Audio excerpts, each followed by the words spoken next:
Hello, everyone, and thank you for joining today's webinar. We've got a good group of folks here to present, and we're looking forward to the information I have to deliver. A few housekeeping items, if you would please put any questions you have during the session in the Q&A box. We'll monitor that as well as the chat in case you can't find the other ones. But please welcome our two speakers today, Karen Jex from Crunchy Data and Andrew Sheep, a senior consultant from Red Hat. I'm going to pass it over to them to let them do their introductions and continue with today's presentation. All right, thanks, Chris. Let's get started. Thanks. Okay, so my name is Andrew Sheep. I'm a senior consultant at Red Hat, and it's going to be almost 7 years in August that I've been with the company. I am in the AI practice in services. Basically, that means our team focuses on Red Hat OpenShift AI as well as AI workloads and machine learning machine learning DevOps. And you can find me at ASheet. Karen? Hi, I'm Karen Jex. I'm a senior solutions architect at Crunchy Data. This is me in my happy place in the photo, splattered in mud out on my mountain bike. I work alongside my customers to make sure that their Postgres database environments are happy and healthy. And I came to that role from a long background as a database administrator, so I understand their requirements and pain points.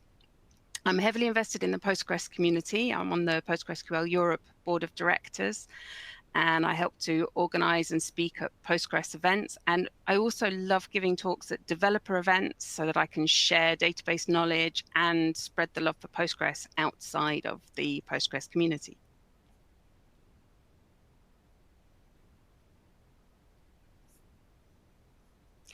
So a bit of background about Crunchy Data. So at Crunchy Data, we do Postgres on a variety of platforms. We're all about Postgres. So if you're running on Kubernetes or specifically on OpenShift, we've got the operator for that.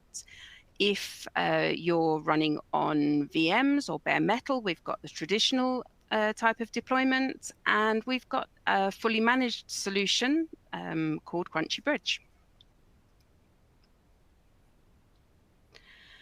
And we're really proud of our long-term partnership with Red Hat. We were one of the first 3 operators of any kind to go through the Red Hat certification process. So our operator is a level 5 autopilot operator. It's available on Operator Hub, so you can deploy directly from there. And our relationship with Red Hat has grown to the point where we're a preferred Postgres provider for flagship products like Ansible Automation Platform, Quay, and Claire. All right. So what's going on with AI at Red Hat? So two things I want to share is we have 2 products. The first one is going to be Red Hat OpenShift AI, or RO AI as we like to call it, which is basically an AI and ML platform that enables you to create and deliver AI workloads on OpenShift at scale.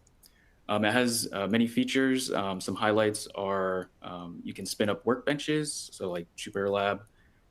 It has the ability to serve your models as well as monitor them. And it also has lifecycle management, or ML DevOps. Another thing that is fairly recent is Red Hat Enterprise Linux AI, or RHEL AI, which is a bootable distribution of RHEL that is optimized for AI. It's a foundational model platform that helps you deliver, test, and deploy large language models in the enterprise. And it comes with the IBM Granite language models, as well as some alignment tools such as InstructLab. And it also comes with AI tooling. All right, so for this webinar, we're going to be going over an AI chatbot that talks to your documentation. Hopefully the screen share works. And then Karen's going to go over PG Vector LLMs, and then AI in Postgres. So for the AI chatbot, we're using some Python libraries, more specifically LangChain for talking to the LLM in the database, PG Vector to talk to our Postgres database, Gradio for the UI, and then VLLM for the serving runtime. So for the demo details, as I mentioned, it's an AI chatbot assistant that uses your documentation. It's running on OpenShift. The UI is backed by Gradio. The LLM that we're using is Mistral 7B Instruct, and then the database is Postgres SQL. All right, so hopefully my screen share will work.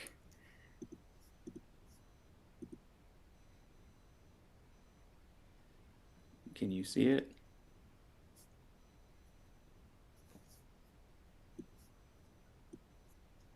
I can't read the chat, but Karen, can you read the chat and see if I'm sharing? No, nobody said no. Can we all see Andrew's screen? I can see it. What about now, or no?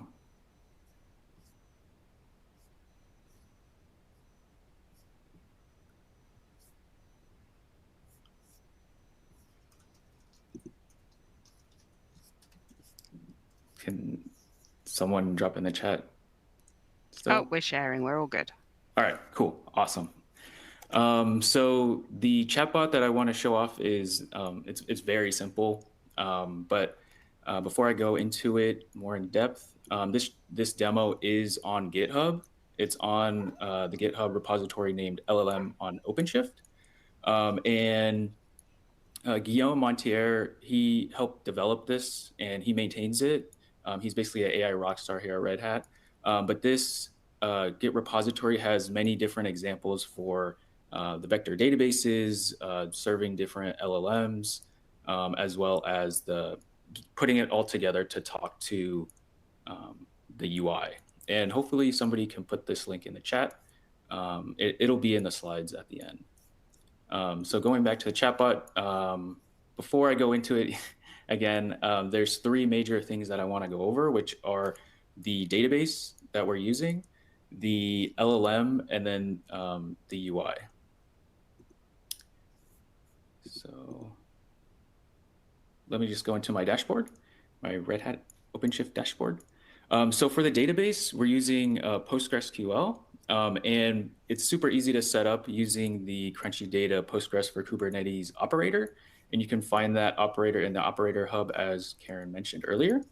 All I did was create a new Postgres cluster resource named Hippo, and it spun up my Postgres database on its own, and it's super easy. There is one thing that Karen is going to go over for setting up the vector database is you have to enable the vector extension in your Postgres database. And then if I go over to my pods, so using that operator, it spun up these three pods. The instance one is my database. Then I also have the Gradio UI one, which is here. And then my VLLM, which is the Mistral 7B Instruct, which is running on OpenShift on a NVIDIA GPU. And the LLM as well as the database both have services that are talking to the UI.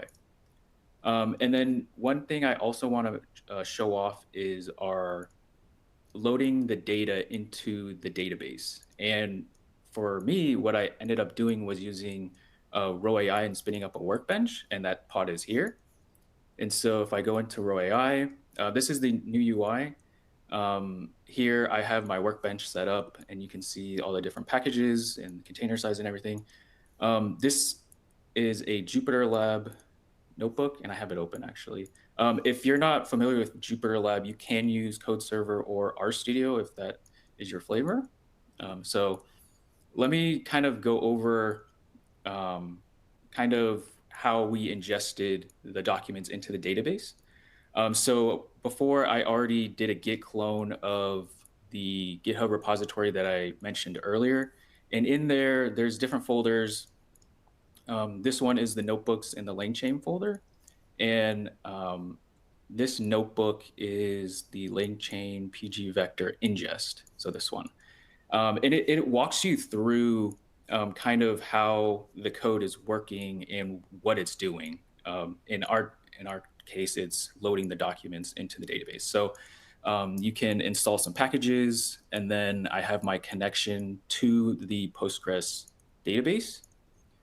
And then you do some imports. And then, so here is where we download our documents. So for our documents for this demo, we're using the RowAI product documentation, or like the manual that comes with RowAI.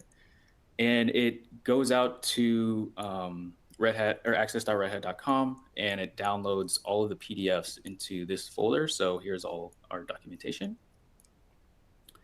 We're also going to be loading some website data. So here at Red Hat, Guillaume, who I mentioned earlier, he has this website called AI on OpenShift, which is kind of more examples and more configuration stuff that you can use and utilize to get your flavor of how you want it.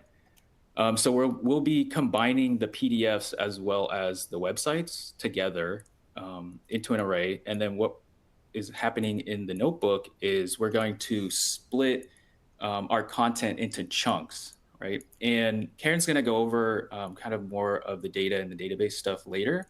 But for this demo, we're splitting it into smaller chunks. We're going to do some cleanup on the content. And then here is where we're going to load our content into the database. And now this, when I run this, it takes like 5 to 10, 15 minutes. So I already did this earlier, so we don't have to wait. So now that our documentation and our content is loaded into the database, we can then go over to our chatbot, and then we can start talking to it, right? So, hi, how's it going? Let me just zoom in. So this UI is talking to the LLM as well as the database. And one thing that I should mention is it does have a prompt for the chatbot, which basically tells it that like you're an assistant named Hatbot, and you'll be given questions and try to answer it as best as you can. And don't use like harmful, dangerous, unethical, like bad words or anything, and just try to be positive and answer the questions to your knowledge, right? So this chatbot is mostly used for learning about how to do stuff in Red Hat OpenShift AI. So one of the questions that we can ask it is, how do I create a data connection in RowAI? So basically what this is going to do is it's going to take our question, go to the database, grab the information related to our question, and it's going to come back and give us the answer, right? And so it also has the sources where it captured that information, so we can go to it and it'll show us the source that it used to give us our answer. And as I mentioned, so this website that it showed was the document that we got from access.redhat.com, which was in that PDF, or one of them PDFs. So we can ask it another question: how do I create a data science project in RowAI? And then it should give us the steps to create a new data project in RowAI. So it's pretty cool. It just allows you to skip reading through all the documentation and kind of get the answer that you're looking for from your content, right? And there's many different use cases that you can use this for. And it's still an LLM, right? So you can still ask it like, tell me about Paris, France, right? So it'll tell you about Paris, France because we're using that large language model, but it's more specific towards your content. So if we didn't have the content hooked up to the database and this hooked up, and if I asked it something about Red Hat OpenShift AI, it won't really know, right? So that's mostly the demo. As I mentioned, Karen is now going to go over how the data is working within the database and kind of showcase like what's going on a deeper level with the data. So Karen? Thank you. That's absolutely awesome. I love that demo. The fact that you can pull your own data in, that you can then interact with. I think that's the way that I want to interact with my all documentation from now on. So let's dig into some of the details of some of the things that Andrew used in the demo. So first of all, PG Vector. PG Vector is an open source Postgres extension. It was created originally in 2021, so it's quite new. It's under very active development, and it's already got some amazing functionality in there. It allows you to store vectors in your database alongside your existing data. And it provides methods and operators that let you do nearest neighbor vector similarity searches in Postgres. Now, if none of those words mean anything to you at this point, that's absolutely fine. We'll have a look at what that all means. It supports either exact or approximate searches, so depending on what you need in terms of precision and performance. And you can use any language of your choice as long as it's got a Postgres client. So you can use C, C++, Python, Ruby, whatever language you choose. And you can even use one language to generate and store your vectors, and a different language to go ahead and interact with that data. And also, it's just Postgres. So because it's Postgres, you get all of your usual Postgres features. You get ACID compliance, you get point-in-time recovery, indexing, and all of the usual great Postgres features. Andrew, again, spoke about LLMs, large language models. An LLM is a machine learning model that's been trained on vast amounts of data so that it can understand and process human language. So in his demo, Andrew used the Mistral 7B instruct model. Lots of different models available. The Hugging Face platform is a really good place to go if you want to have an idea of just some of the models that are out there. It's a collaborative workspace. There are proprietary models, open source models. There are paid and free options. You can use a cloud hosted model, which will generally make an API available to you so that you can send your data off for, to get embeddings back for it to be classified. Or you can choose to self-host a model. So that's a particularly interesting option for people that are security conscious. You might not want to be sending your data off to an external organization's model. And this is an illustration of how it all fits together. So you've got Crunchy Postgres for Kubernetes, or CPK, inside your OpenShift cluster. So CPK isn't the focus of today's webinar, but you can see some of its components here. You've got your highly available Postgres cluster with backups, monitoring, etc. And inside the Postgres database, we're setting up the PG Vector extension. You will then send your data off to an LLM for classification. So in Andrew's case, it was the LLM Mistral 7B instruct model. You get embedding data back from the model that you then store in your Postgres database. And you can then use the operators provided by the PG Vector extension to query that data for relatedness. And we'll talk a bit about relatedness just now. You already saw that Crunchy Postgres for Kubernetes is available in Operator Hub. So you can search for Crunchy data and then select the certified operator. Once that's installed, which takes a few seconds, you can then use the Postgres cluster API to create yourself a Postgres cluster. So quickly and easily set yourself up a cluster that's got backup and recovery, high availability, scaling, connection pooling, etc., all baked in for you.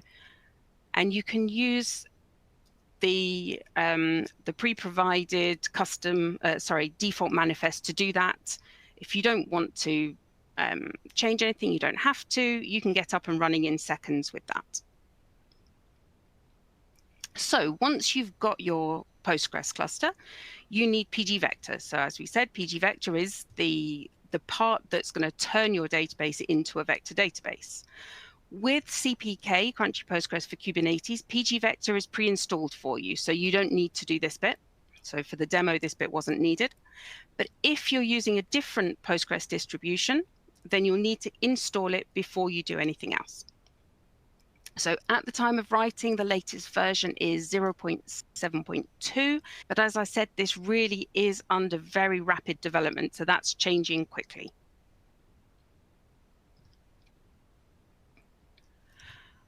And then once you've got that extension installed, and in the case of CPK, it's already there for you, you just need to enable pgvector. And you do that by issuing create extension vector in whichever database that you want to work with in your Postgres cluster. So in my case, I'm going to show you another example that works with some recipe data. So I've created myself a database called recipes. So I've created extension vector in my recipes database. And we can see that I've got an extension with name vector. I can see that I've got the latest version. And I can see that it tells me that it creates a vector data type and IVF flat and HNSW access method. So we'll have a look again at those details in a few slides. You obviously need some data to work with. Andrew's demo used the RowAI documentation, and I'm going to use some data from the publicly available Armed Forces recipes. So this is an XML file that contains about 700 recipes, each of which looks a little bit like this. And Andrew talked about chunking his data. So in this case, we're going to separate this data out into the individual recipes, and we're going to store those as records in our recipes, in a recipes table in our database. We saw that Andrew used Python to load his data into his Postgres database. I used a Ruby parser to split the XML file and load it into my recipes database, but you can use whichever method you want to load your data. And you might already have data in your database that you want to work with.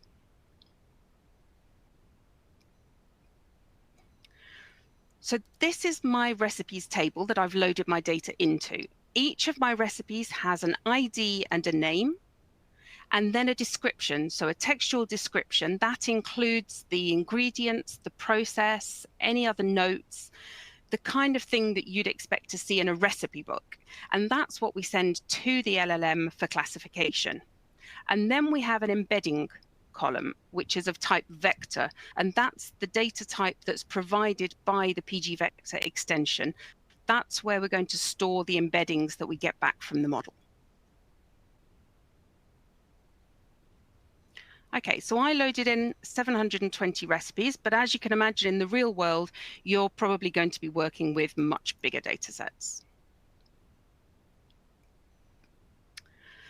Now that you've got the data that you want to work with in your database, the next step is to send that to the LLM for classification.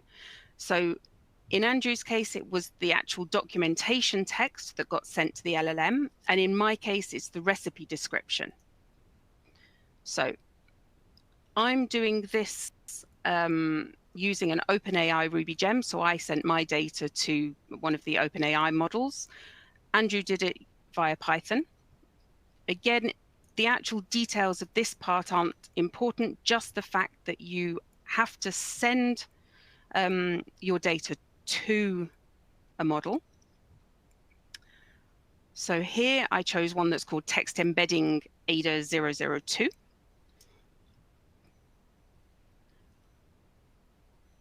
And then for each of the pieces of data that I send to that model, I get back an embedding. And it's that embedding that I'm going to write into the vector, the embedding field, the vector data type field in my recipes table. So then I've got my embeddings correlated with the data that I'm actually working with. So I've already used the word embedding quite a lot, but what does that even mean? What is an embedding? An embedding is a vector, an ordered list of floating point values that represent the characteristics of a thing. So that thing could be a block of text, an image, a PDF, or something else. In our case, it's a block of text. And we're all already used to thinking about 2- or 3-dimensional vectors for things like coordinates. With pgvector, you can create vectors with up to 16,000 dimensions. And actually, in the latest versions, you've got other options. You've got half-vec that allows you to create up to 4,000 dimensions. And you've got bit that lets you create up to 64,000 dimensions.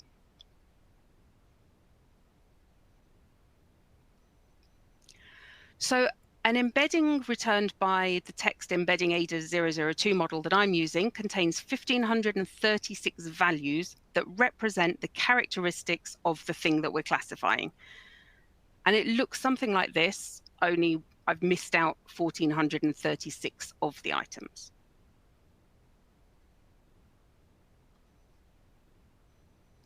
Now, we talked about relatedness briefly earlier.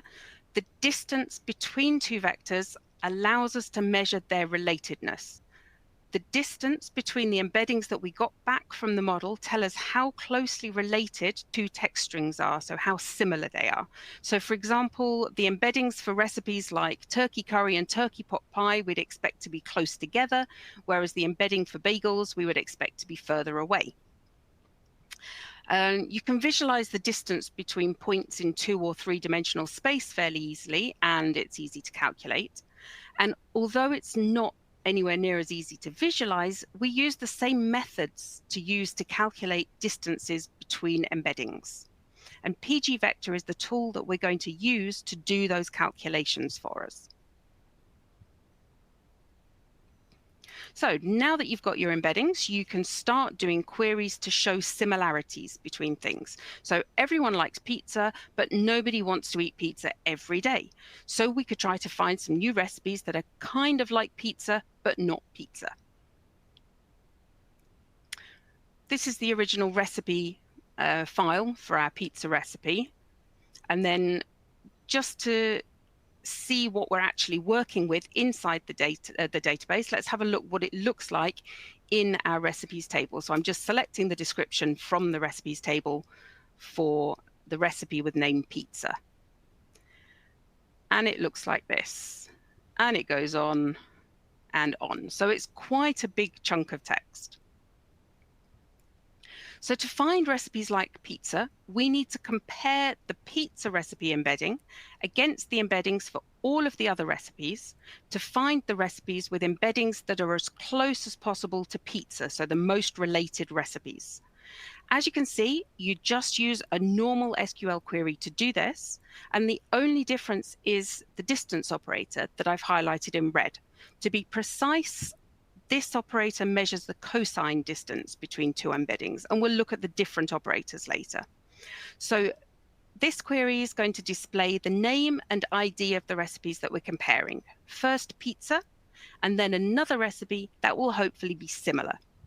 To get the most similar, the query then orders by distance and just returns the 4 smallest distances, i.e. the closest or most similar recipes.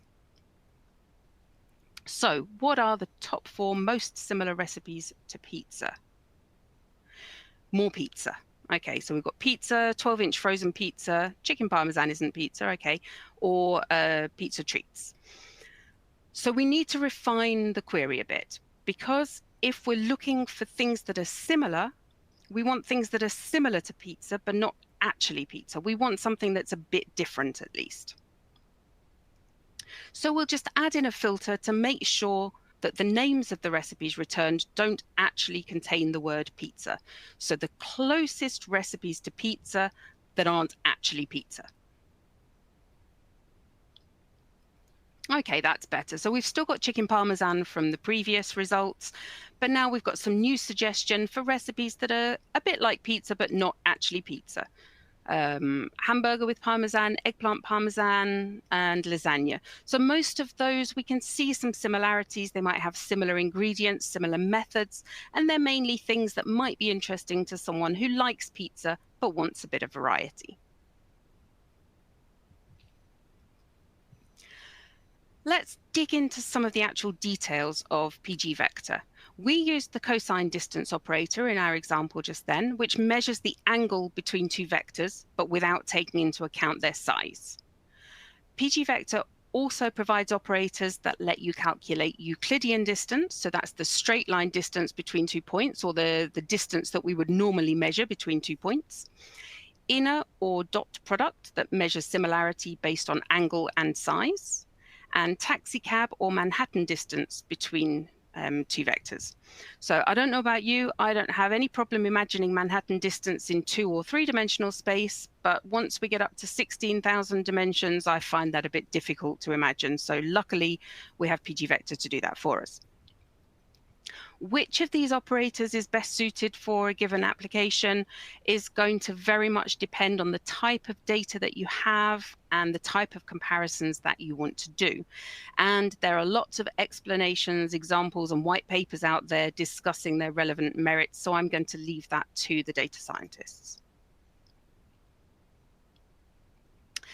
Each of those operators that we looked at just then has an equivalent function. And there are also operators to do arithmetic operations on vectors. You can do element-wise addition, subtraction, and multiplication. And there are aggregate functions, so you can calculate the average or the sum of vectors. The average or the sum of a group of recipes seems like a very strange concept, but there are scenarios where it makes sense to do that kind of calculation. So, just for fun, we can also look for things that are not so similar. We could use our embeddings, for example, to answer the burning question, what's the opposite of a hot dog? Or a corn dog, sorry. I'm not from the US, so I used hot dog as an example in my previous version of this. So to find the opposite, we need to adapt our original query a bit.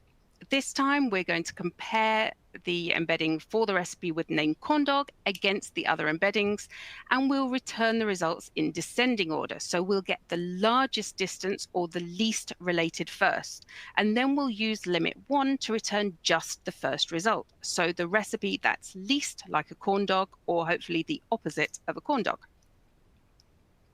So what is the opposite of a corn dog? Well, according to the embedding distance, the opposite of a corn dog is a green salad, which sounds about right.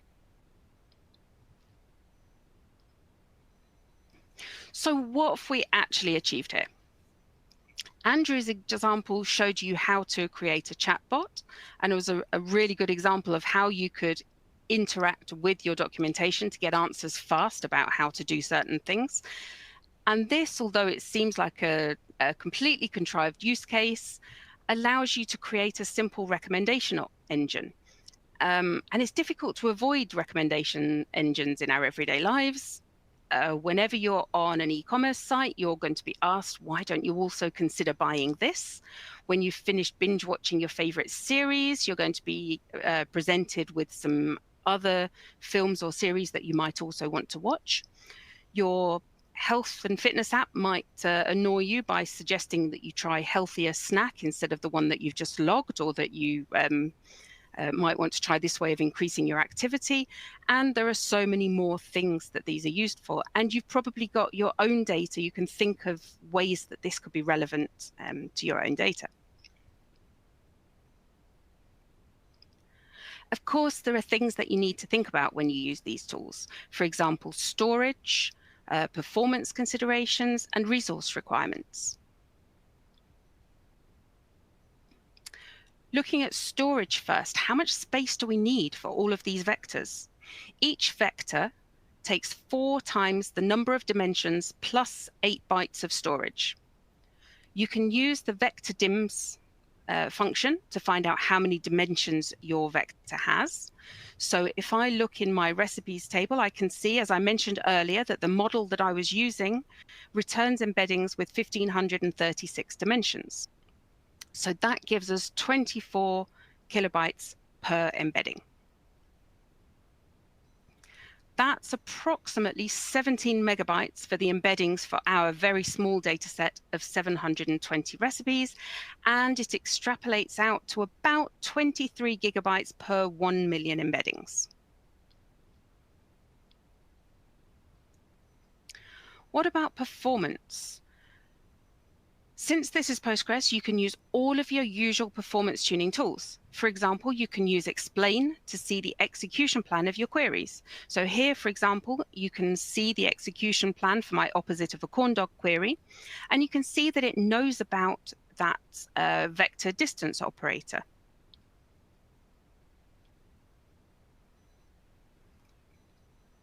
And you can create indexes to improve performance. By default, pgvector performs exact nearest neighbor search. So that means it provides perfect recall, but it isn't necessarily very fast. If you had an index, you allow it to use approximate nearest neighbor search. So that will then trade some recall for speed. So it's important to recognize that unlike typical indexes, you can see different results from your queries after adding this type of approximate index. pgvector allows you to create two different types of index. There's IVF flat and HNSW. So let's have a look at the details of those index types. The IVF flat index takes less time to build than HNSW, and it uses less memory, but it has a lower query performance. So the trade-off between speed and recall isn't as good as with HNSW. It also needs to be trained. So you need to create this once you've already got data in your table. The HNSW index type, which was introduced in a later version than IVF flat, takes more time to build than the IVF flat, and it uses more memory, but it has better query performance. So that speed recall trade-off is better. And it doesn't need to be trained. So you can create this on an empty table before you load your data. Whichever of these index types you choose to use, you need to create one index per distance function that you plan to use in your queries. So if you're going to use cosine distance, you need a cosine index. If you're going to use taxicab distance, you need an index for that. So I've just got a new query here that we can use to demonstrate indexing. This one is using Euclidean distance, and it's looking for recipes that are similar to chocolate chip cookies. So the recipe gives us 5 different recipes that are similar to chocolate chip cookies. If you run an explain on that query, so we look at the execution plan for the query, we can see that it's doing a sequential scan on the recipes table. Now, in this case, our recipes table only contains 720 rows, so that's probably not a big problem. But when you're working on data sets with huge numbers of rows, that could start to be problematic. So let's create an HNSW index for Euclidean distance, and that's indicated by vector L2 ops here. You'll see that you've got the option to specify values for parameters called M and EF construction. They do have default values, so you can just leave those at the defaults if you want to.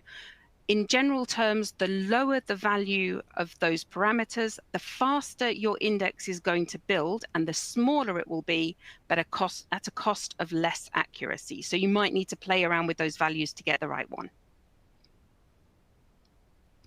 And I've left this error in here because it caught me out the first time I tried to create one of these indexes. I got the error, column doesn't have dimensions. So because in my original table, I just created a data type, a column with data type vector, and I didn't specify how many dimensions, it won't let me create an index. So if I alter that column and set it to data type vector 1536, tell it how many dimensions my embeddings have, then I'll be able to create that index. Going back to the question of storage and resources, note that HNSW indexes are big. The index for 1 million rows of AI embeddings can be 8 gigabytes or larger. And for performance reasons, you really want all of that index in memory. So HNSW is fast, but it uses a lot of resources. And there are also query time parameters to be aware of. For example, EF search.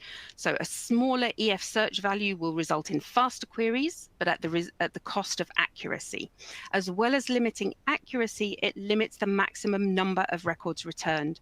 So the default value of 40 means that your query can only return a maximum of 40 rows. If you want to return the 100 nearest neighbors, you need to make sure that that parameter is set to at least 100. So if you rerun that explain to get the execution plan for the chocolate chip cookies recipe, you can see that it's now using that index on embeddings. Eagle-eyed amongst you will notice that it hasn't actually brought the total cost of this query down, but I did say that we're working with a very small data set here. And in our case, we actually get the same 5 rows returned. But as I said before, you can get different results back because we're allowing an approximation. Now, in this kind of application, that's probably okay. I don't need to know the exact 5 recipes that are the same as chocolate chip cookies or similar to chocolate chip cookies. I just need some that are vaguely like chocolate chip cookies. Okay, we saw that pgvector lets you have vectors with up to 16,000 dimensions, but we can only index vectors with up to 2,000 dimensions. It's not a problem with the embeddings that we're using, which are 1,536. But if you're working with embeddings with more dimensions than that, you're going to need to implement one of the techniques that's available. So pgvector has now started to make various different techniques available. So there's half precision indexing, binary quantization, and there's also a technique called dimensionality reduction that lets you, it's kind of a compression for vectors. So it turns a vector with a lot of dimensions into a dimension with vector with fewer dimensions, but it tries to keep most of the meaningful properties of that original data. And of course, we've only scratched the surface of the things that you can do with this and the different options and challenges in terms of storage and performance. If you're working with very large data sets, you might start to need to look at things like physically separating your data, caching data, or other techniques. Credit where credit's due.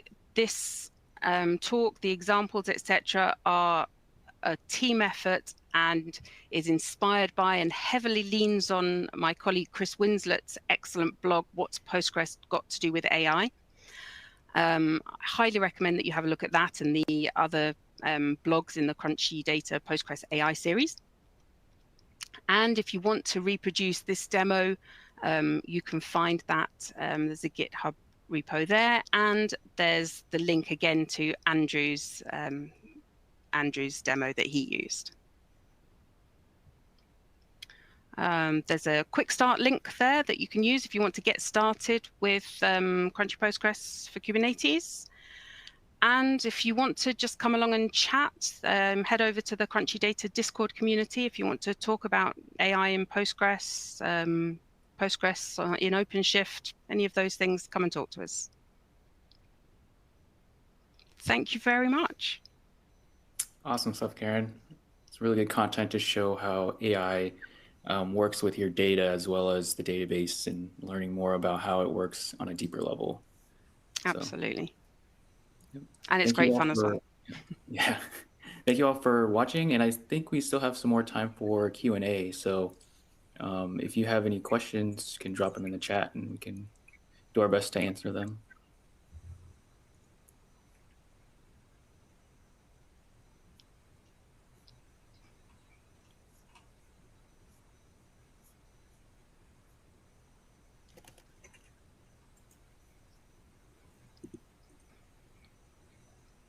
I'm just having a scroll through to see if I can see anything.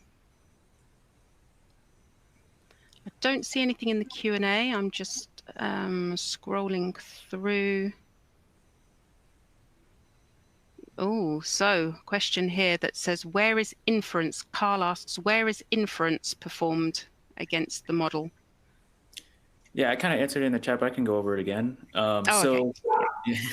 So basically, what's happening is the LLM is in a pod using a runtime for the VLM runtime. And when you ask the chatbot a question, what it's going to do is it's going to take that question, reach out to the database, try to find something similar and related to that question.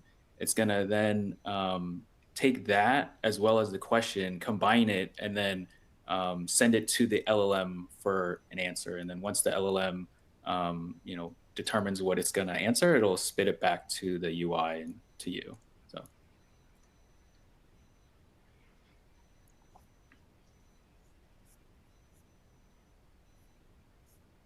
Any other questions? Thanks, Andrew. Yeah. I didn't see any other questions in there. Everyone's probably going off to have a play with it and try it out for themselves. Yeah. Yes. So thank you very much, Andrew and Karen, for a great presentation. The slides and the recording will be sent out to attendees. So you look for that email coming up in the next day or so. Appreciate you attending. And with that, we will sign off for today. Thank you. Thanks all. Thank you all. See ya.